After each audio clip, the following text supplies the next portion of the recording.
Mapagpalang araw po sa inyong lahat. Welcome to DJ Sean Stories. Turn on your notification bell, like and subscribe para sa crime stories araw-araw. Magandang araw, gusto ko lang batiin ang ating mga manonood na sina Judith Bondo from Greece, Lol Andang 77 from Malta, Europe, the BW7OS from Japan, at ang viewer na si May De La Cruz. Kung napapanood nyo ang video na ito at hindi pa kayo nakasubscribe, please subscribe para tayo maging 500,000 subscribers. July 11, 2026 nang nabulabog ang isang tahimik na barangay sa Talisay, Cebu City. Imbes kasi na basura ang makuha ng isang garbage collector, labi ng isang babae ang kanyang nakalkal sa damuhan. At ang mas nakakakilabot pa dito, tanging itaas na bahagi na lamang ng labi ang natagpuan. At wala na ang katawan nito. Nagdulot nga ng takot sa lahat ng residente ang pangyayaring ito, matapos kumalat ang bali-balita na kinain pa umano ng suspect ang ibabahang bahagi ng biktima na isang caregiver. Kumalat din ang balita na inatang umano sa isang ritual din ang biktima. Sa bayan ng Zamboanga lumaki ang 48 years old na babaeng si Pilar Basilio. Simple lamang ang kanilakhang buhay ni Pilar. At ito nga ang nag-udyok kay Pilar upang magsumikap sa buhay. Mapagmahal na kapatid at mabuting anak. Ganyan ilarawan si Pilar ng kanyang pamilya at mga kaibigan. Ayon sa mga kaibigan ni Pilar, siya ay relihiyosong babae at napakamasayahin. At sa paglipas nga ng panahon at dahil sa kanyang pagsusumikap, si Pilar ay naging isang caregiver. Ang propesyon na ito ang ginamit nga niya upang makatulong sa gastusin ng kanyang pamilya. Kalaunan, isang lalaki ang kanyang nakilala na nagpatibok ng kanyang puso. Ang pagmamahal nga ni Pilar at ng kanyang karelasyon ay nagbunga ng mga anak. Subalit sa paglipas ng panahon, mag-isa na lamang pinalaki ni Pilar ang kanyang mga anak. At dahil sa lumalaking gastusin ng kanyang mga anak, nagdesisyon siya na magtrabaho abroad. At sa bansang Saudi Arabia nagtrabaho si Pilar bilang caregiver. Tinis nga ng ginang na mawalay sa kanyang mga anak para mabigyan sila ng mas magandang kinabukasan. At tulad ng ibang OFW, nagsakripisyo si Pilar sa lugar na wala siyang kakilala at iba ang kultura. Nung una, nahirapan mag-adjust ang babae sa Saudi, lalo na sa lengguwahe ng mga dayuhan na kanyang pinagsisilbihan. Pati ang paghinga o pagtulog ni Pilar ay kanyang ina-adjust para makausap pa din ang kanyang mga anak sa Pilipinas. Masakit man para sa Pinay na lumaki ang kanyang anak na wala sa kanyang piling. At lahat ito ay tiniis ni Pilar para makapag-aral ang kanyang anak sa kolehiyo. At ang isa nga sa kanila ay nakatakda na sanang sumampa sa barko bilang seaman. Matapos ang ilang taon sa Saudi Arabia, umuwi na ng Pilipinas si Pilar. At dito na lamang sa Pilipinas nagtrabaho bilang isang caregiver kung saan inalagaan niya ang matandang mag-asawa sa Zamboanga City. Mula noon, hindi na nagkaroon pa ng ibang pasyente si Pilar. Subalit makalipas ang ilang taon, ang employer na lalaki ni Pilar ay pumanaw dahil sa sakit at katandaan. At ang asawa ng inaalagaan na Pilar na babae ay nagpasya na lamang bumalik sa Cebu kung saan talaga siya nagmula. Subalit dahil may sakit na din ang babaeng amo na ito ni Pilar, niyaya niya ang caregiver na sumama sa kanya sa Cebu upang doon na magtrabaho. Malaki ang tiwala ng among babae ni Pilar sa kanya. Dahil matagal na nga si Pilar na nagtatrabaho sa kanila at may puso talaga ang caregiver sa pag-aalaga sa kanyang mga amo. At dahil malapit nga ang loob ni Pilar sa kanyang amo, pinag-isipan niya ang alok nito. Tinanong muna niya ang kanyang mga anak bago siya nagdesisyon. At kalaunan, si Pilar nga ay pumayag na sumama sa kanyang amo sa Cebu at doon manirahan at magsilbi sa kanyang amo. Sa isip ni Pilar, maganda naman ang trato sa kanya ng kanyang amo. Maganda din ang kanyang sahod at malaki na rin naman ang kanyang mga anak kaya pumayag siyang sumama sa kanyang pasyente. Si Pilar ay tumira nga sa bahay ng kanyang amo sa isang malaking bahay sa Talisay City. Bukod sa pag-aalaga sa kanyang pasyente, si Pilar na din ang naatasan ng kanyang amo na mag-withdraw ng kanyang pensyon na nagkakahalaga ng 64,000 kada buwan. At dahil nasa malayo, kahit pagod na sa trabaho, ay naglalaan pa din si Pilar ng oras upang i-video call ang kanyang mga anak.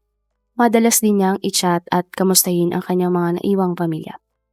Kaya naman nang biglang naputol ang komunikasyon kay Pilar ng kanyang mga anak ng July 2026, labis silang nag-alala para sa kanilang ina.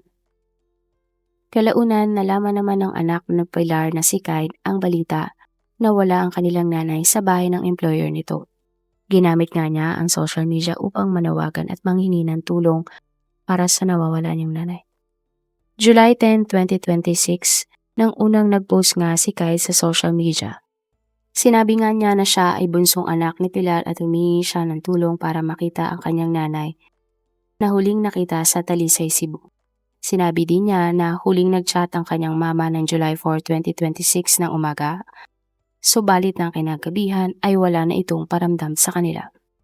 Nakausap nga ni Kyle ang pasyente at amo ni Pilar nagsabing umalis ng kanilang bahay si Pilar at hindi naman niya alam kung saan ito nagpunta. Gayunpaman, ang mga gamit ni Pilar ay naiwan sa bahay ng kanyang amo. Ayon nga kay Kyle, simula noon hindi na nila nakontak pa si Pilar. At alam niyang hindi ganong klaseng tao ang kanyang nanay dahil araw-araw silang kinakamusta at tinatawagan ito. At dahil nga sa pag-aalala, mula sa Zamboanga City, bumiyahe si Kyle papuntang Talisay, Cebu upang personal na hanapin ang kanyang nanay. July 11, 2026. Pagod man sa biyahe, hindi na nag-aksaya pa ng oras si Kyle at agad niyang pinuntahan ang address ng amo ng kanyang nanay. Doon ay nakumpirma nga niya na wala nga sa bahay ng kanyang amo ang kanyang ina. Ayon sa payag ng pasyente at employer ni Pilar, noong July 4 ng tanghali, huling beses niyang nakita ang caregiver. Nang napansin ng amo na nawawala si Pilar, tinanong niya ang kanyang pamangkin na kasama nila sa bahay. Ayon kay Romel, ang pamangkin ng amo ni Pilar, umalis daw ang ginang bandang alas 2 ng hapon at hindi na bumalik pa. Kwento din ng amo ni Pilar, wala siyang inutos kay Pilar ng araw na ito at hindi naman nagpaalam sa kanyang caregiver. Maayos naman din daw ang kanilang pakikitungo sa isa't isa at wala silang naging alitan. Nang hindi pa rin umuwi ang ina ni Kyle ng mahigit 24 hours, nagdesisyon na nga ang employer ni Pilar na mag-report sa police station at ipinablatter nga ang pagkawala ni Pilar. July 11 naman ng gabi na nagtungo si Kyle sa police station para i-report din na nawawala ang kanyang ina. July 12 ng umaga, naglalakad sa kalye ng barangay Kansoong, Talisay City, Cebu ang e-bike driver at garbage collector na si RJ. Maya-maya pa nagtungo si RJ sa madaming lugar na may basura upang kalkalin ang mga ito. Nang napansin ni RJ ang tila parcel sa gitna ng tumpok na basura, dito na napukaw ang kanyang atensyon. Nilapitan at binuksan ni RJ ang parcel sa pag-aakalang mahalaga ang laman nito. Nanlaki nga ang mga mata ni RJ nang nakita ang laman ng inaakala niyang parcel ay itaas na bahagi pala ng labi ang laman. Agad namang niyang inireport sa barangay ang kanyang nadiskubre. Nabalot nga ng takot ang buong barangay nang kumalat ang tungkol sa nakakilabot na natagpuan sa damuhang labi. Hindi nagtagal, dumating ang mga pulis kasama ang isang SOCO team na pinangunahan ng investigasyon. Hindi na maganda ang kondisyon ng labi at may palatandaan na matagal na itong ginawian ng buhay. Halos hindi na din makilala ang itsura ng itaas na bahagi ng labi. Pero ang sigurado ng mga investigador, ang biktima ay isang babae base sa facial features nito at mahaba ang buhok. Ang lugar naman kung saan natagpuan ang nasabing labi ay malapit lamang sa bahay ng nawawalang caregiver na si Pilar. Dahil dito ipinatawag nga ng mga pulis si Kyle at sinabi ang tungkol sa natagpuang labi ng babae. Hindi man agad tinukoy ng mga pulis na kay Pilar ang itaas na bahagi ng labi. Kinuna nila ang anak nito na si Kyle ng isang DNA sample upang i-match kay Kyle ang labing natagpuan. Agad naman pumayag si Kyle na ikumpara ang kanyang DNA sa natagpuang labi. Agad din kinontak ni Kyle ang kanyang pamilya sa Zamboanga upang ipaalam ang tungkol sa natagpuang labi. Positibo naman ang pananaw ni Kyle at ng kanyang mga kapatid na hindi ang kanilang ina ang natagpuang labi. Ay nga sa post ni Kyle, nanawagan siya sa mga tao na huwag maniwala sa kumakalat na balita na kay Pilar ang itaas na bahagi na natagpuan sa damuhan. Sinabi din niya na bilang anak, siya mismo ang nagsisabay na hindi iyon ang kanyang ina at nandun nga siya sa Cebu para hanapin si Pilar. Humingi din siya ng panawagan sa mayor ng Zamboanga City na tulungan silang mahanap ang kanyang nanay. Naniniwala si Clyde na buhay pa ang kanyang ina at matatagpuan nila ito. Kaya naman habang hindi pa lumalabas ang resulta ng DNA matching ay nagpatuloy sila sa paghahanap kay Pilar. Bukod sa paghahanap sa kanyang ina, hindi tumigil si Clyde sa pagpo-post online upang malawagan kung nasaan ang kanyang nanay. Sinabi nga ni Clyde na hindi siya uuwi ng Zamboanga hanggat hindi niya nahanap ang kanyang mama. Ayon pa sa kanya, pinanghahawakan niya ang pangako na ang kanyang ina ay uuwi ito sa kanila kaya hindi siya nawawala ng pag-asa na mahahanap pa din niya si Pilar. Sa isang post, ibinahagi nga ni Clyde ang pagbisita niya sa isang simbahan sa Cebu upang ipanalangin na mahanap na niya ang kanyang nanay. Sa kabilang banda naman, itinutuloy nga ng mga pulis na magkaibang kaso ang pagkawala ni Pilar at ang labing natagpuan ng basurero. Kaya naman, pareho silang nagsagawa ng investigasyon sa magkaibang kaso. At sa backtracking nga ng kuha ng CCTV na napanood ng mga pulis, isang lalaking sakay ng motor ang nagtapon ng package na naglalaman ng labi. Hanggang sa isang araw, dumating na nga ang pinakahihintay ng pamilya ni Pilar. Malungkot na ibinalita ng Talisay Municipal Police Station na nagmatch ang DNA sample na kinuha kay Clyde sa DNA sa itaas na bahagi ng labing natagpuan. Dito na opisyal na kinumpirma ng mga pulis na ang labing nakita ay nawawalang caregiver na si Pilar. At August 9 naman na nagpost si Clyde ng kumpirmasyon na patay na ang kanyang nanay na si Pilar matapos ngang mag-match ang kanyang DNA sa nakitang labi. Ayon sa isang panayam kay Clyde, nanawagan siya ng hustisya para sa karumal-dumal na sinapit ng kanyang ina na walang ibang ginawa kundi magtrabaho para lamang sa kanilang magkakapatid. Pakiusap niya sana itulungan siya ng mga pulis na mahanap ang natitira pang bahagi ng labi ni Pilar upang mabigyan ito ng disente at maayos na libing sa Zamboanga City. Mula sa missing person case, ikinonsidera na nga ng mga pulis ang kaso na isang karumal-dumal na krimen. At sa investigasyon na pag-alaman na bukod sa amo ni Pilar, may isa pang taong nakatira sa bahay ng kanyang employer. Ang lalaki ay si Rainier Romel Rojas. Si Romel ay pamangkin ng matandang pasyente na inaalagaan ni Pilar. At habang nagsasagawa ng investigasyon, nagpaunlak ng interview si Romel sa isang local na reporter. Ayon kay Romel, bandang 1:00 ng July 4, nagpaalam umano si Pilar na lalabas lamang sandali para bumili ng tubig sa kalapit na tindahan. Pagkatapos noon ay hindi na raw ito bumalik. Kwento pa ni Romel, hindi sila agad nag-alala o nag-report sa mga pulis dahil inakala nilang babalik pa si Pilar, lalo na at naiwan naman ang kanyang mga gamit sa bahay. Tinanong naman si Romel kung bakit July 6 pa sila nag-report sa mga pulis. Sagot naman ng lalaki, noon daw lang kasi siya inutusan ng kanyang anak ng tiyahin na magpunta sa presinto. Gid ni Romel, wala siyang kinalaman sa trabaho ni Pilar bilang stay-in caregiver dahil siya mismo ay may trabaho sa kanyang tita. At ayon nga kay Romel, ang trabaho niya ay maglinis at magluto ng pagkain. Dagdag pa dyan, bago nawala sa Pilar ay 3 lamang sila magkakasama sa bahay. Sinabi din ni Romel sa isang panayam na mabuti ang kanilang pagsasama ni Pilar sa loob ng bahay. Wala raw silang naging pag-aaway o diskusyon bago ito nawala, kaya wala umanong dahilan para gawan niya ito ng masama. Hayagan siyang nagpahayag sa harap ng kamera na handa siyang makipagtulungan sa pamilya ni Pilar at sa mga otoridad upang mahanap ang totoong salarin. Nasabi din ni Romel na teorya niya baka may kinatagpong ibang lalaki o may kaaway si Pilar na ibang tao na pwedeng pumaslang sa kanya. Pero nang napanood ng mga pulis ang interview ni Romel, para sa kanila ay kaduda-duda ang salaysay nito. Ayon sa mga reports, kabisadong-kabisado ni Romel ang eksaktong oras ng pag-alis ni Pilar. Ngunit hindi niya maipaliwanag na maayos kung bakit inabot sila ng 2 araw bago mag-blablatter kung talaga nag-aalala sila para sa caregiver. Napag-alaman din na ang motor ng lalaking nagtapon ng labi ay kamukha ng motor ni Romel.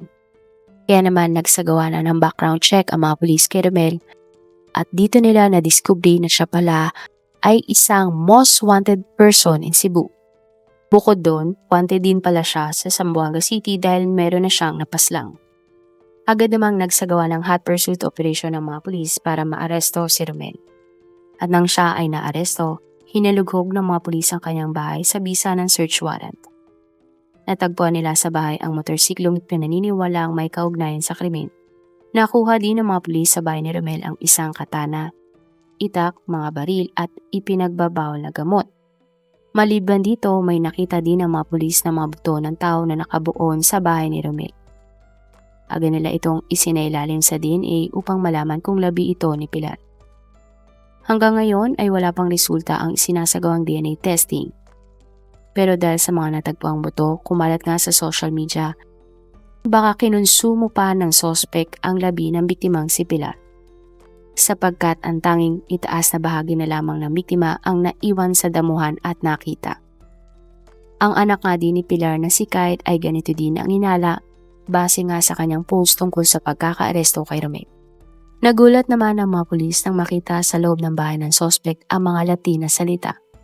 Nang kumalat ito sa social media, nagkaroon ng konklusyon ng mga netizen na baka nagsagawa ng isang ritual si Romel at inalay umano ang labi ni Pilar.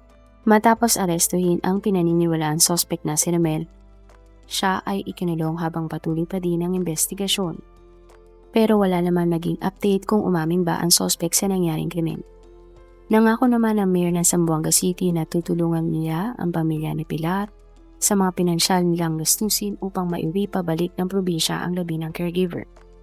Ayon sa mga pulis, may ilang motibo silang tinitingnan at ang una na dito ay selos kung bakit pinaslang si Pilar. Base sa investigasyon, si Pilar pala ang pinagkakatiwalaan ng kanyang amo na tiyahin ng sospek pagdating sa pera. Posibleng nagtanim ng galit at selos ang sospek kay Pilar dahil mas pinagkakatiwalaan pa ng kanyang tiyahin ang ibang tao kaysa sa kanya. Ang isa pang motibo ay posibleng pinaslang ni Romel si Pilar dahil gumagamit ito ng ipinagbabawal na gamot. Posible daw umanong na-discovery ng pinaslang na caregiver ang paggamit ng illegal na gamot ng sospek kaya umantong ito sa pagpatay ni Romel kay Pilar. Bagamat wala pang maliwanag na motibo ang sospek, si Romel ay kinasuhan at sinampahan na ng patong-patong na kaso. Sa post naman ng anak na Pilar na si Kite, gusto niyang mabulok sa kulungan si Romel para sa walang awang pagpaslang nito sa kanyang ina.